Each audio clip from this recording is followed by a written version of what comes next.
Welcome back to another episode of Harmonious at Lunch, the show that fuels your business success. I'm Brandon Gano, your host and guide through the world of harmonious business growth. Today, we're unlocking powerful strategies with industry experts to help your business thrive. If you're a business owner, entrepreneur, or executive, you are in the right place. Join me and our incredible guests today on the journey to clarity, growth, and success. It is time to revolutionize your approach to business. Let's dive in with another episode of Harmonious at Lunch. Welcome back into some more bite-sized business advice. In today's episode, we're talking about building a global nonprofit, not something you hear about all that often, but I'm excited to dive in with our guest today, Kathleen Miner. Welcome to the show, and thank you for being here. Hello, thank you, and thank you for having me. Excited to be here. So this is it's a definitely unique conversation. You definitely hear about nonprofits a lot and people who start nonprofits, but you made that jump of going global. So first and foremost, tell me about Hopeful Handbags and where does the story begin?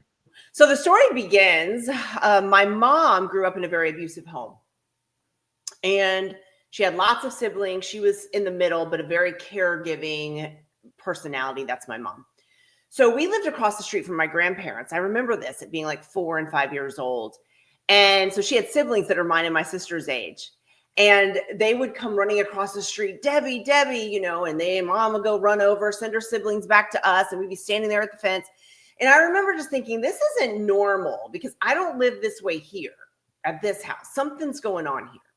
And I always knew and could see that somebody was hurt. And there was always a lot of yelling. So it just stuck with me. And I always wondered, why did my grandmother stay? Like, why did she stay as I got older? And so I raised my kids, and this was something that was always on my mind. And I just need to put in there, like, my grandmother passed away at a very young age. So it's about 35 years ago now. And I think she was in her early 50s, because you can only get hit so many times, right? It was a brain injury. And so I wanted to find out why people stay. So I went and got certified to be a domestic abuse advocate. And the first thing I learned was there is no one reason why people stay. Every situation is different. They are similar on the outside, from the outside looking in, but it's not the same. Everything is different as far as personalities. But the one thing that's always in common is power and control. That's what an abuser has, whether it's physical, mental, financial, whatever it is, it's power and control. So my grandmother always loved her handbag. She'd always hold it next to her. No matter where she went, she had that handbag.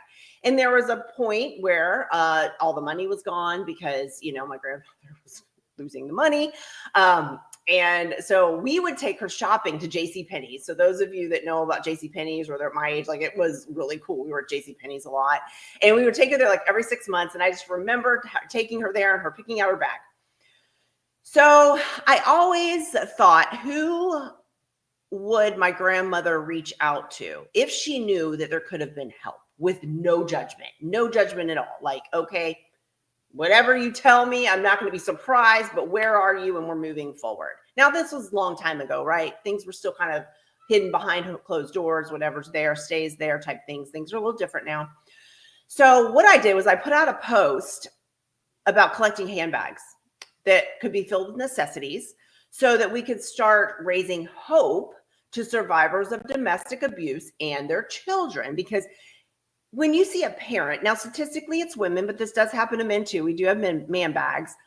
When you see a parent smile, especially after they've been through so much, it also lifts the kids up too, right? It gives them like, a sense of relief in even if it's a short amount of time. So I started having a big influx of people just in my town. I live in Northeast Florida, saying, hey, I've got some handbags. I saw your post. I've got some necessities. Can I leave them on your porch? Perfect. So they did that. Then it started to get pretty large. So I turned it into a nonprofit, and it started there. So the base of what we do is still the handbags that we fill with necessities to raise hope. But from there, we started to understand the needs that are unique in every situation for survivors and their children. So our mission, if you look at the site that you've seen, says safety, health, wellness, happiness, and long-term financial stability. So anything that we can do that will lead to that end goal of long-term financial stability is what we help people with. Now, That's a huge range of stuff. So it's not like we have a list of, oh, we do this, this, this, and this. Now, the necessities that go in the handbag, we've been told they pull those out. It's like, oh, this isn't just shampoo. This is hope. This is self-esteem. This is self-confidence. And each bag has a note inside that's handwritten from our volunteers and a tag that goes in the bag. So that's the local area where I was. I am still here, but that's all it was. Then we started getting contacts and people reaching out to us from other countries and saying, this is a huge issue. Like, what can I do over here to help the people here? So we collaborated officially with an organization whom I become almost like sisters with the founder. It's called Moms in Business International. And she has the largest all women's networking group in the world. And we collaborated with her. And so then we started helping people in her organization. So they started speaking out and saying, whoa, I'm in this situation and I don't know what to do. And so this is how the snowball effect really started. Then we became, okay, we got people who want to be the president of Hopeful Handbags in their country. So then we officially register, right? Some countries it's an NGO, some countries it's a charity, some countries it's a nonprofit. All the same thing, just depends on what country you're going into. And it's not hard to do. Like my husband likes to say, it's just a paperwork play, right? Like you got to put in the paperwork and then they send it back and say, you got to do this. And then you send in more paperwork and they say, it's a back and forth like that. But I had somebody ask me one time, like, so you just decided you wanted to do it globally. Like, how did it work? And I was like, you know what? I just set my mind to it. I was like, there's no reason why this can't happen. I mean, there's global organizations everywhere. Like, it's not a question of, can it happen? It's let's do this and let's just make it happen. So that's kind of a synopsis, like a broad overview of the organization itself. But yeah, every day there's things that go on. We've had to grow teams in other areas, right? Because I can't do everything. So there's a president, a vice president, or if it's an NGO, for instance, it has to be a chair and a secretary. And you learn all these things I've learned that I was a stay-at-home mom for over 20 years. Now, if you would have told me that I was going to be running a global nonprofit when I was homeschooling my two younger children and doing other than like, I have no idea what you're talking about right now, but we'll see what happens, kind of a thing. So yeah, that's a broad overview of it. I mean, it's such an honor, the people that I have met and the people that we help. Yeah, I mean, well, I'll say it was a broad overview. You went from idea to global nonprofit in like 5 minutes. So there's like a million questions to unpack this. Right. And I'm sure you skipped some details along the way. But when you were, in the beginning, when it was just an idea and it was a Facebook post, what was that transition like to actually creating the nonprofit, but then growing the team? I assume you had to grow a team stateside prior to going international. What are some of those road bumps that you experience along the way that, anybody who grows any business, for-profit, nonprofit, I mean, there are hiccups to growing a team. So what was your journey there? Yeah, there definitely are. And so we decided to do it. And I say we, because I was talking to my husband and my mom. My mom's a big part of the organization. And, people want tax write-offs. You can get more donations with tax write-offs. Let's just be real. And you have to be a real 501c3 within the United States to get so that people can use it as a tax write-off. So that was one of the main reasons why I went ahead and started that part of it, because businesses were starting to ask questions. Can I be a drop-off location? And that's another thing, that's how we got businesses involved, is we said, you know what, you can be an official drop-off location. We will advertise that you're a drop-off location in this area so that when people have handbags and necessities, they will go to your business, which they may not have known about before. Perfect. And that's one thing that we did. Roadblocks, I would say paperwork was a lot of a roadblock, right? Because they want this and they want that, and you want it done yesterday, and it takes about 6 months, 8 months, depending, right? That was a little bit of a back and forth for that. The team at first was amazing. And I'm not saying it wasn't all along, but when you start to get a lot of people together we want different ideas. and you want people to say what's on their mind, but everybody still has to have the core foundation of the mission in mind. And that doesn't always happen when your team gets really big. So you do have to go through a weeding out process as time goes on. I found that for me to be a little bit uncomfortable in this setting. Back in a previous, I like to say a previous life, before I became a stay-at-home mom, I was a supervisor at the Mayo Clinic. So I was used to having 30 to 50 employees and sometimes having to let people go and whatever. But for whatever reason, in this atmosphere of a nonprofit, when you're really seeing the lives you're impacting, it was a little more personal to me. So it was a little harder to do that at some point. So I personally found that as a huge roadblock because I didn't like doing it. But we also, to grow the business, a nonprofit is a business, right? You got to run it as a business. Everybody's got to be on the team. Yeah, you have to be team players. If somebody's an odd one out, meaning that they're always saying that something's not going to work, or they're a negative Nelly, as I like to call them, we don't do negative Nellies. Like, we just don't. If you're a negative Nelly, you can't be a part of the team. Now, if you have another idea and we want to go straight on with it and figure it out, that's great. But we don't do negative Nellies. So that's one thing too about having your own business or nonprofit that I think you can really build on if you have that as one of your base missions too. Because when somebody starts to really rock the boat, not that you're going to get rid of somebody right away, maybe, but maybe you do. Because you're like, as much of a great person as you are, this isn't a good fit. It's got to be a good fit. So I found that to be it wasn't a roadblock. I worked right through the roadblock, right? We just hopped over the hurdle and kept moving. But that's something that we did. And then as we started to grow the team, people started coming forward to where then, okay, where do they belong on the team? Do they belong as an executive board member? Do they belong in I kind of tier it here or on a project that we're working on, right? Where they're not exactly a part of the executive board, but they're still part of the main part of Hopeful Handbags, right? And then you have the volunteers, which they're still part of that. Now, I will say at this point, we are still 100% a volunteer organization.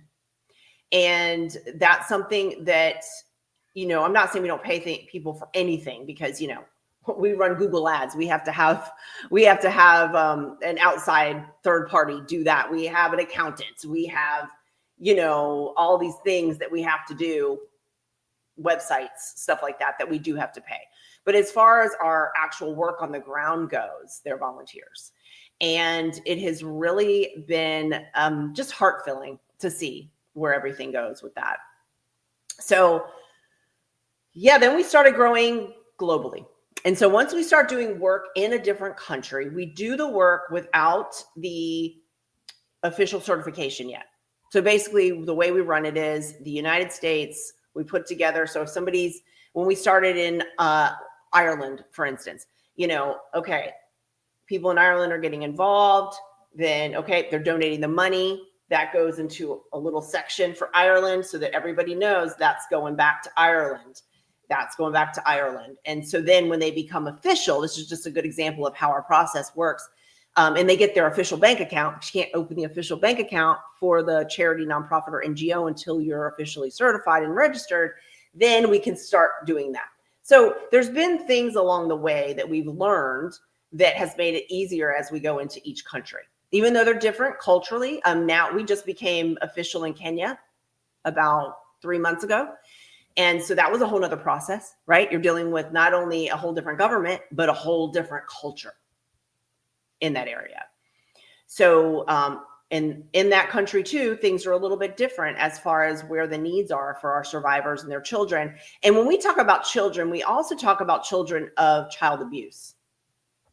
And that's, that hits home for me because that's where my mom grew up, being abused.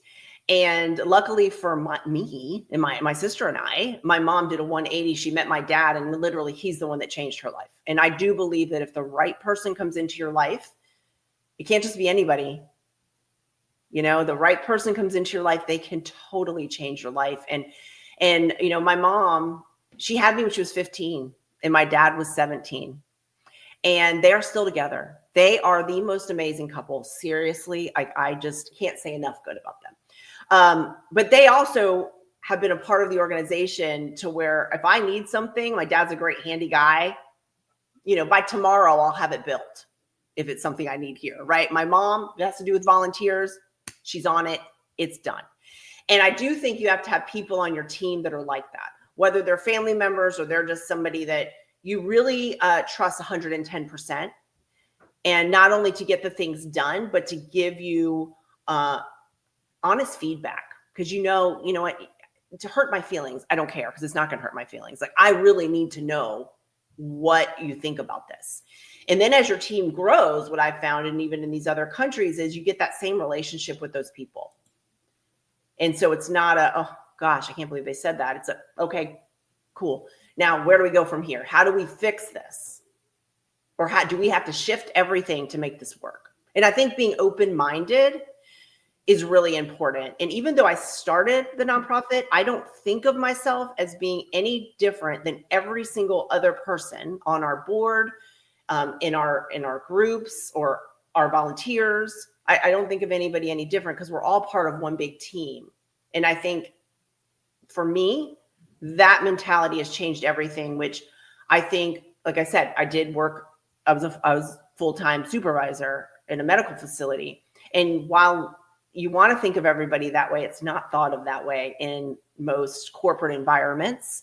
Although I think it should be, for the most part, at least personality-wise, right? Because you got to still get along. If you've got and yeah, you're going to have a hierarchy because somebody's been there longer. They have more experience. They have this is what they're good at. And that has to be done. But I think as far as like the team coming together and really working together on things, I mean, that makes all the difference in success, I feel like. I agree. Quite frankly, that's our mission at Human Up. And we've done that in so many different companies to eliminate the hierarchy and the perception of people being less than or more than. It's people all have different skill sets, and we need to leverage them for our success. I think one of the things that you're highlighting here I always find so fascinating about nonprofits, and it doesn't get pulled over into the for-profit world enough, but I mean, we've advocated for it with every single client we've consulted for, is being mission driven. And you said it so many times, saying it specifically, you said it without saying it. And that's where, when you recruit honest feedback from people and you don't get offended, it's because you're all there to serve the mission, which is exactly what it should be. Every business, for-profit, nonprofit, the government, I mean, that's a different battle to tackle. We could really talk a long time about that. That would be fun, but go ahead. We could. That would be like 4 more podcasts, and we probably get canceled at some point as well. All right. But that's what it comes down to, is in order to make a difference in the world, in order to have a successful business of any kind, everybody needs to put ego aside and say, we are here for the mission. We need to serve the mission. If we're not doing that, we either need to make a change or someone's got to leave. Right. And that's what you've hit on.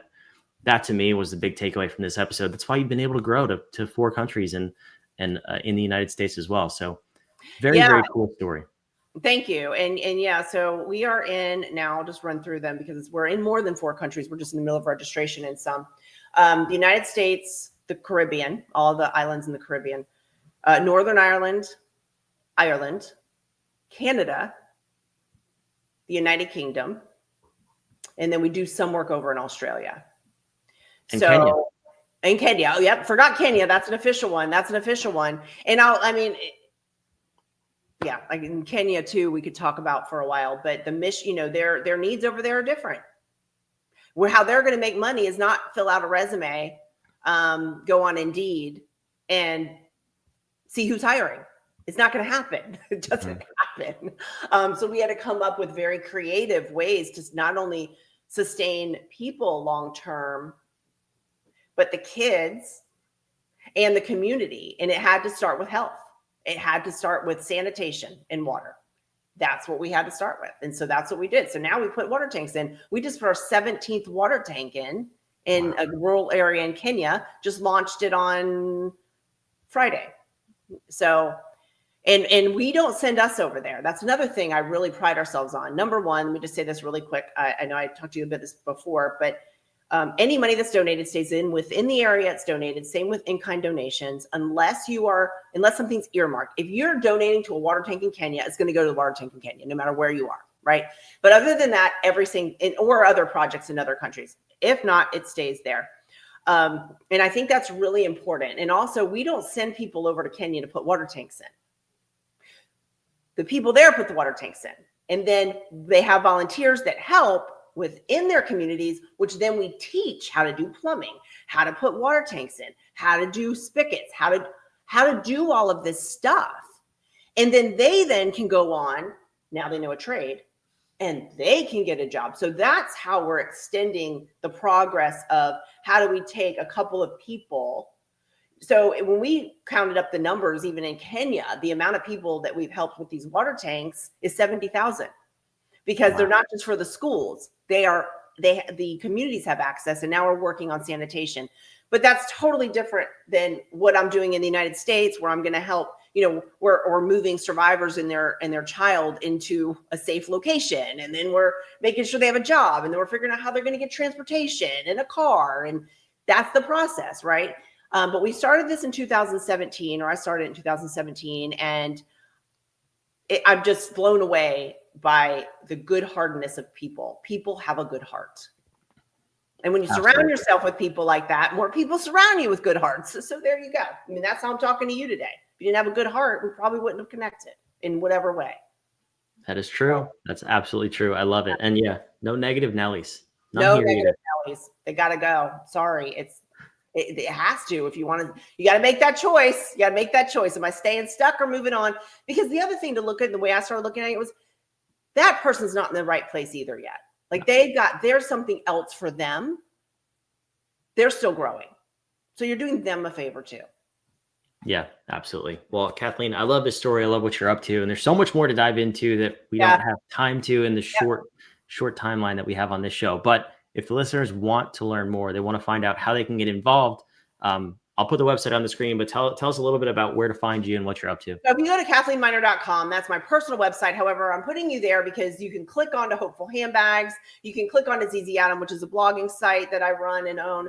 But you can find everything there, or you can even message me and ask me a question, and I can go from there. I love it. Kathleen, thank you so much for being here. Your story is inspiring. Thank you for having me. Wherever you're watching, listening, the links are down below. Go check it out. KathleenMiner.com. Links to everything else. We'll see you on the next episode of Harmonious at Lunch. Thanks for being here. Thanks for listening to another episode of the Harmonious at Lunch podcast. Make sure you subscribe on whatever platform you're on, and we want to invite you to join us in the Small Business Success Facebook group, our private group where guests and listeners come together to grow your business. We want impact-driven entrepreneurs who are ready to go to the next level in this group so we can all share ideas, collaborate, and grow our businesses together. Go to whatif.com/group, and we want to invite you to join today. See you on the next episode of Harmonious at Lunch.